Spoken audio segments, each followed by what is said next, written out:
फिर next concept देखते हैं हम लोग, ये बहुत इंपॉर्टेंट कॉन्सेप्ट है ना, concept of symmetry in moment of inertia. ठीक है, कॉन्सेप्ट ऑफ सिमेट्री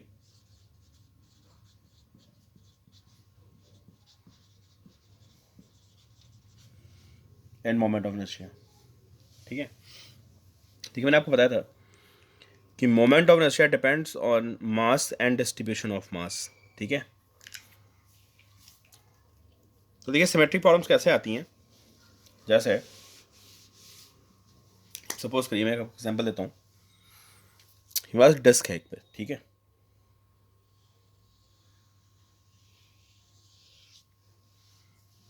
कोई मुझसे कहता है भाई ऐसा है, डिस्क का मोमेंट ऑफ इनर्शिया बताओ अबाउट दिस एक्सिस। ठीक है, तो मुझे पता है यार ये एक्सिस सेंटर से पास कर रही है परपेंडिकुलर टू द प्लेन, तो मैं बोलूँगा इसमें क्या है, I is half M R square. ठीक है, अब सपोज करो कोई मुझे इस डिस्क को हाफ करके दे दे। ठीक है, इतनी डिस्क बची ओनली,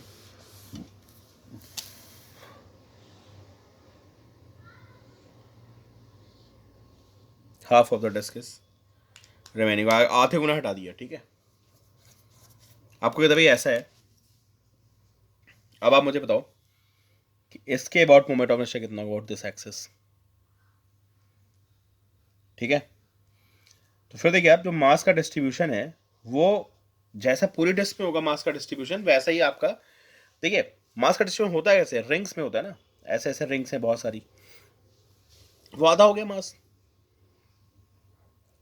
ठीक है, या अगर आपको डेरिवेशन याद हो, अगर आपको मेरी बात समझ में नहीं आ रही है, वैसे मैंने बोला है कि अगर आप, पहले मैं बता दूं, अगर आप इस डिस्क को हाफ करते हो और of this remaining portion, mass of this remaining portion is M and radius is R, तो इसका मोमेंट ऑफ इनर्शिया आएगा, m is not the mass of full disk here, m is mass of this disk, this portion, so moment of inertia is half m r square. Reason is because distribution of mass is similar as in case of full disk और in case of half disk। ठीक है, क्योंकि इसमें भी disc की तरह मास distributed है, उसमें भी डिस्क की तरह मास डिस्ट्रीब्यूटेड है, सिर्फ ही एक हुआ क्या है कि पोर्शन हाफ हो गया है। बहुत से बच्चे कहते हैं सर बात समझ में नहीं आई, तो मैं कहता हूँ ठीक है कोई दिक्कत नहीं है, आप जाके डिस्क की डायरेक्शन देखिए। ठीक है, तो आपको क्लियर होगा कि वहां पे हम लोग क्या करते थे, ऐसे इसको रिंग्स में ब्रेक कर देते थे, ऐसे स्मॉल रिंग्स, और वहां पे हम लोग लेते थे मास पर यूनिट एरिया। ठीक है, अब ये बात उन्हीं को समझ में आएगी ना जिन्होंने प्रीवियस वीडियो देखा हुआ है, तो वहां पे मास पर यूनिट एरिया आता था m बाय पाई स्क्वायर आता था, यहाँ पे आएगा m by pi square by 2, this is mass per unit area, and into this area is half of complete ring, this is pi r d r। ठीक है, यह आपका मास पर यूनिट एरिया, ये पाई आर डी आर आपको clear हो रहा है।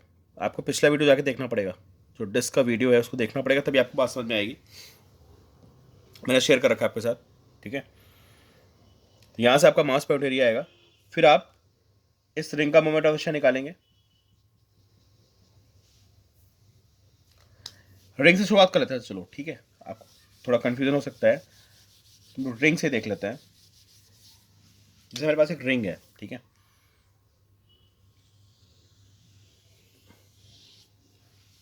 इसका मोमेंट ऑफ इनर्शिया इस एक्सिस अबाउट कितना होगा, about this axis I is M R square.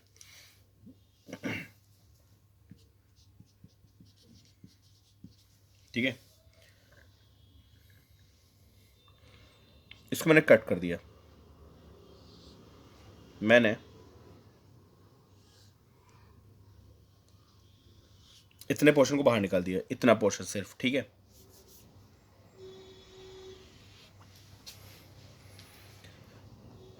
मैं आपसे पूछता हूँ इसका मोमेंट अवश्य बताओ कितना होगा, इसका मास m है। ठीक है, भाई डिस्क वाली कहानी आप, रिंग वाली कहानी आप क्या करेंगे,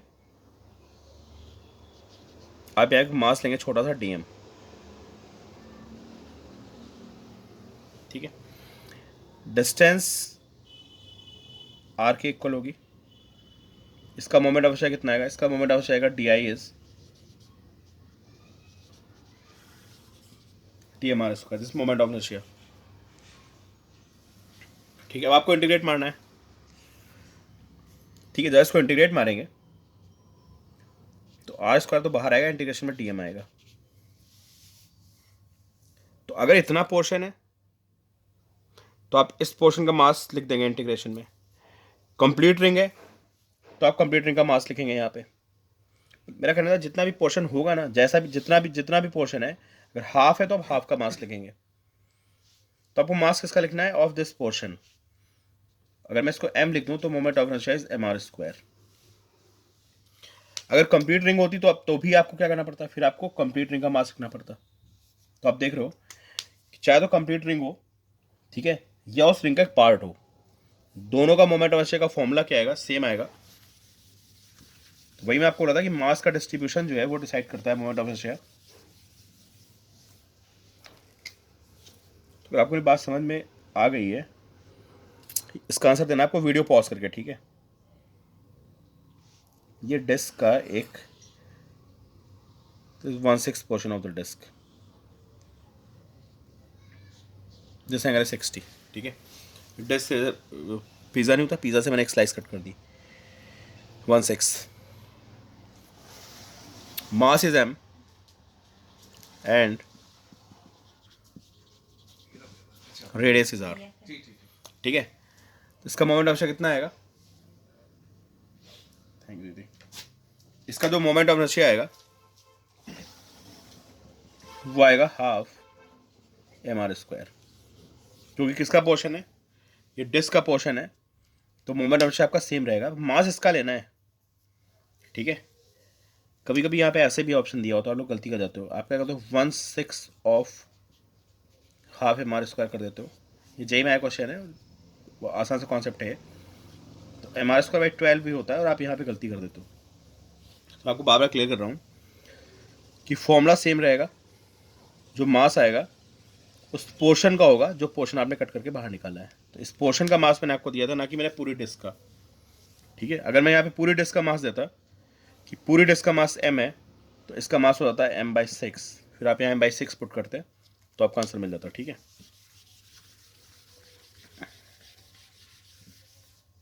सपोज करिए कि स्फीयर है मेरे पास, ठीक है।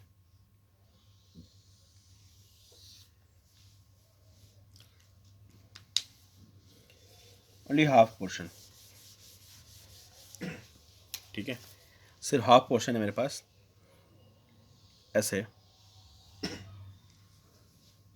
कहता भाई ऐसा है, इसके अबाउट निकालो moment of inertia about this axis, this axis passing to centre, it's diametrical axis, ठीक है। तो मुझे पता है कि यार पूरे का मोमेंट ऑफ इनर्शिया कितना होता है। अगर ये स्फीयर कंप्लीट होता तो about this axis moment of inertia is 2/5 mr square and this body is symmetrically cut about this axis. Symmetry होनी चाहिए यार, सिमेट्री मिस हो गई तो गया कॉन्सेप्ट, समझे। सिमेट्री का कॉन्सेप्ट वहाँ पे रहना चाहिए, ऐसा नहीं कि एक्सिस कहीं से भी आपने पास करा दी। तो मुझे पता है कि कंप्लीट स्फीयर का जो मोमेंट ऑफ इनर्शिया होता है अबाउट दिस एक्सिस इज जो भी है 2/5 mr स्क्वायर, आपको याद भी होना चाहिए अब तक, ठीक है। और ये मेरे पास जो पोर्शन है दिस इज हाफ, और एक्सिस यहाँ से पास कर रही है, तो इसका आंसर भी आपका 2/5 mr स्क्वायर होगा। लेकिन आपको ध्यान रखना है कि m इसका मास होगा। तो अगर मैंने स्फीयर दिया हुआ है, इतने पोर्शन का मास m है, तो moment of inertia will be 2/5 mr square. और अगर मैं इस क्वेश्चन को थोड़ा चेंज करता, सपोज करिए मैं ऐसे देता आपको कि mass of sphere is m and this half portion is cut and find moment of inertia of this half portion about this axis, तो फिर क्या करते भाई, अगर पूरे स्फीयर का मास m था और आपने इसको कट करके निकाला है, then mass of remaining portion will be m/2। तो यहाँ पे कभी कभी आपसे गलती हो जाती है, ठीक है। तो याद ध्यान रखिएगा। अब इसका आंसर क्या होगा, 2/5 m/2 r स्क्वायर। मतलब जो भी पोर्शन है उसका मास रखना है, बात खत्म, ठीक है। कट करके निकाला तो वो मास रख दो, वरना ऐसा, ठीक है।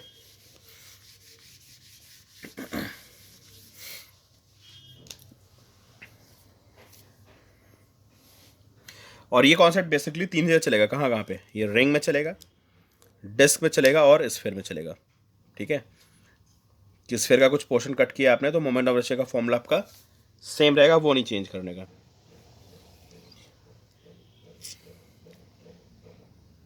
ये रिंग है, सेमी सर्कुलर रिंग। इसके बाद पूछता है what is moment of about this axis. आपको पता है रिंग आप कंप्लीट करोगे तो कंप्लीट रिंग बन जाएगी। तो ये एक तरह से सिमेट्रिकल पॉइंट हो गया, symmetrical point of the figure. इसके बाद मोमेंट ऑफ पूछ रहा है, तो जो पूरी फिगर का फॉर्मूला होता है वही यहाँ पे लगेगा। और हमें पता है कि रिंग का मोमेंट ऑफ कितना होता है, एम आर स्क्वायर।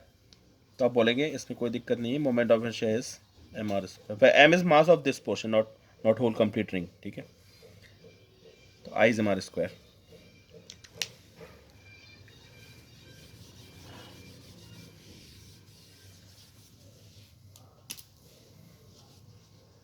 सिमेट्री होनी चाहिए, ठीक है, तभी कॉन्सेप्ट लगने का है। सिमेट्री मिस तो कॉन्सेप्ट गया ये। अब इसको बहुत अच्छा क्वेश्चन बन जाता है, देखो आप,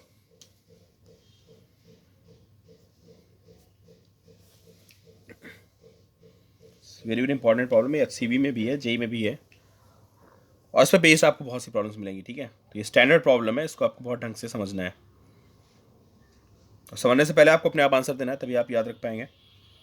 तो मैं क्वेश्चन स्टेटमेंट पूरा कर रहा हूँ, देन आपको सॉल्व करना है वीडियो पॉज करके, फिर आप क्रॉस चेक करेंगे कि हमारा आपका आंसर मैच कर रहा है नहीं मैच कर रहा है। ठीक है,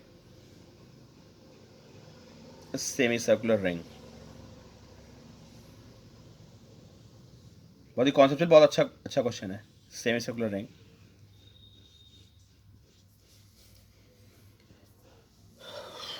of mass M and radius R, ये कुछ डिफरेंट शेप बन गया ना, चलो इसको रिंग ही बना देता हूँ।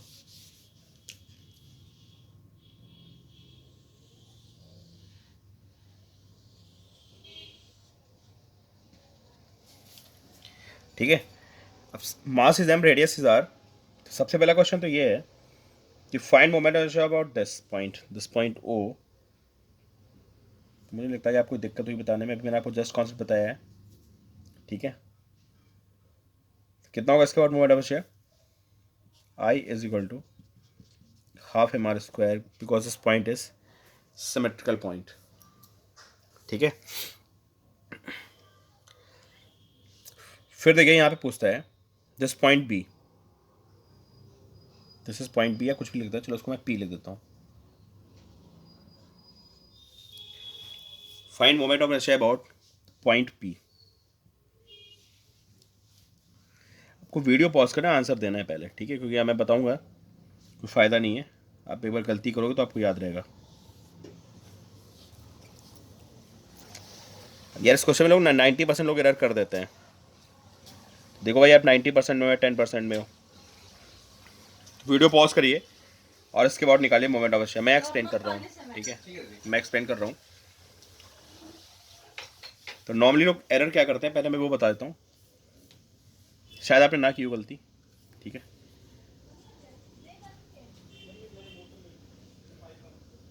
देखिए आप लोग क्या करते हो पता है, आप लिखते हो I is I C M plus M D square.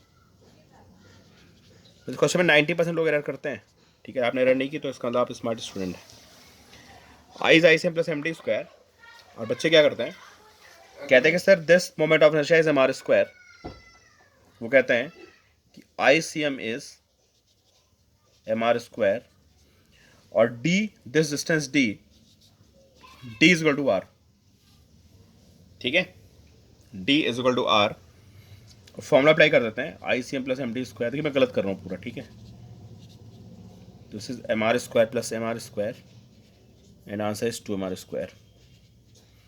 ठीक है, हो सकता है आपका आंसर सही हो। यहाँ पे गलती हो जाती है, क्या एरर होती है पता है, कि जो पॉइंट है ना, this is not centre of mass, this is point of symmetry of the ring. ठीक है, ये सेंटर ऑफ मास नहीं इसका भाई, ये पूरी रिंग का तो सेंटर ऑफ मास था। अगर ये रिंग कंप्लीट होती, ठीक है, तो ये पॉइंट उसका सेंटर ऑफ मास था। ठीक है, लेकिन रिंग कैसी है, दिस सेमी सर्कुलर, तो this is not centre of मास। ठीक है, आई से तो आप समझ गए होगा ना, यहाँ तो मैंने सिमेट्री का कॉन्सेप्ट लगा दिया। तो अब करना क्या होता है, आप बोलोगे कि पॉइंट मेरा ओ था, तो ओ के बाद जो मोमेंट ऑफ इनर्शिया आएगा वही कॉन्सेप्ट कि एक सिमेट्रिकल फिगर है ना, एंड सिमेट्रिकली कट की मैंने, रिंग सिमेट्रिकल फिगर, ठीक है। About this point moment of inertia is equal to mr², ठीक है, ये बात सही है। अब आप करना क्या पता है, ये सेंटर ऑफ मास नहीं है, अगर आपको बात समझ में आ गई है तो पी के अबाउट तो तभी निकाल पाओगे आप, है ना, अगर आपको पी के अबाउट मोमेंट ऑफ इनर्शिया निकालना है तो I P is I C M plus M D square. Centre of mass है नहीं, तो सबसे पहले तो आपको पता करना है सेंटर ऑफ मास कहाँ पे है, और उसके बाद आई सी एम क्या होगा, ठीक है। आपको फॉर्मूला अगर याद है, मैंने आपको रिंग का फॉर्म ट्राई कराया था, जो सेमी सर्कुलर रिंग होती है उसका जो सेंटर ऑफ मास होता है वो सेंटर से, ठीक है, ये होता है 2r/π डिस्टेंस पे। दिस इज 2r/π, ये रटना है भाई आपको, इसके अंदर काम नहीं चलने वाला। अब मुझे आईओ के अबाउट मोमेंट ऑफ इनर्शिया पता है, ठीक है, और मुझे सेंटर ऑफ मास को पता करना है, तो आप सबको पता है यार, कुछ हमारे पास तरीका नहीं है, पैरेलल एक्सिस थ्योरम। तो I is I C M plus M D square, I O is I C M plus M D square. I O मुझे पता है using concept of symmetry, I O is M R square, I O is M R square is equal to I C M, इसके और I C M हो गया, plus M D square which is 2r/π, ठीक है।